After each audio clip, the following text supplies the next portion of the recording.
Welcome to another episode of the Powerful Communication Podcast. I'm Colin Kelly from Comsteria. You can catch up with everything we do at comsteria.co.uk. It's our first episode for a while. We had a lovely family holiday in Brittany and France, and here we are raring to go again. And we've been involved in lots of podcast production and media training and some coaching for senior executives, quite a bit of presentation skills training as well. And I've also been watching quite a bit of the narrative that plays out on LinkedIn. Some of the hysteria around AI, and then my goodness me, it reached a whole new level this time last week when the CEO and the head of HR were captured on the Coldplay kiss cam. I'm sure you know the story that I'm talking about. Now, I've called this episode of the podcast, You Need to Calm Down, because I was amazed how quickly this time last week certain communications, marketing and PR professionals absolutely lost their minds over this story. Here's what I would do. Oh my God, this is what we need to do. And writing these lists of things that they would do. Dozens and dozens of people losing their minds over this story. And I don't like commenting on these sort of live issues that everybody throws their opinion in on, because I really try, believe it or not to be a rent-a-gob. But my view on this is so out of step with most of what I saw that I thought, well, I have to get this across, because if you think the same as I do, then I don't want you to think that you're alone. And if you listen to this podcast still, and we're more than 350 episodes in, then I guess we probably do have some sort of affinity. So I don't want you to think that you're isolated, that you're the outlier, you know, that there's something wrong with your approach. And if we look at how this story's played out over the last week, then we know that our approach is absolutely correct. Right? There's nothing worse than issuing a statement and then the next day you need to issue another one.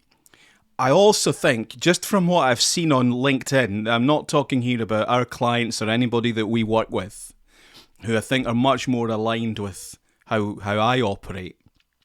But so many people on LinkedIn driven by emotion, an emotional reaction. And I think that's really dangerous. Certainly if you're leading a comms team, but I think if you're working in comms and PR at all, you shouldn't be driven by emotion at all. Now, from a personal point of view, I was quite reassured the number of people that think it's outrageous to cheat on a partner. I totally agree with that. Good. I think that's a healthy attitude. Yes, you know, the CEO and the HR going off together. Yes, that might well be a serious issue and a problem of leadership. But we can't allow ourselves, our personal moral code, or our emotions around it to influence our work. The other thing that I think that it really sort of highlighted for me is every single comms person I speak to, everyone I see on social media, every one of them is constantly going on about how busy they are. And so why is it when something like this comes out the blue, suddenly there's the CEO and the HR on the Coldplay kiss cam?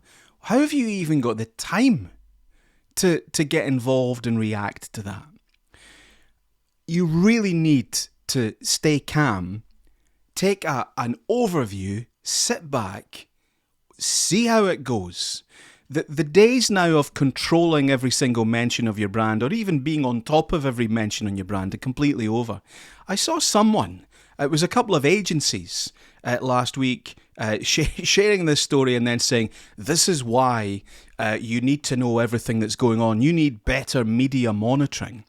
What are they going to do? Hire private investigators and start poking into the private affairs of every member of staff? How could you possibly have anticipated that they would end up on the Coldplay kiss cam? It's absolutely ridiculous that anyone in PR and comms would remotely think that it was anything in their remit to be involved in that. It's complete and utter nonsense. And this emotional hyper reaction. So the bottom line is, if you work in PR and comms, you execute the plan against the business objectives that have been laid down. And that's it. So when the Coldplay couple appear on screen, you might not be doing anything. All you've got to do is make sure that the board are aware of it. You stay right out of it. You don't go drafting and publishing holding statements. You don't go, scrapping the day's plan. Your attitude should be like, I'm too busy doing this important work that's already been set up here. I'm busy. Why am I getting dragged into this? You shouldn't be rushing off. And you certainly shouldn't be plastering your opinions about it all over LinkedIn.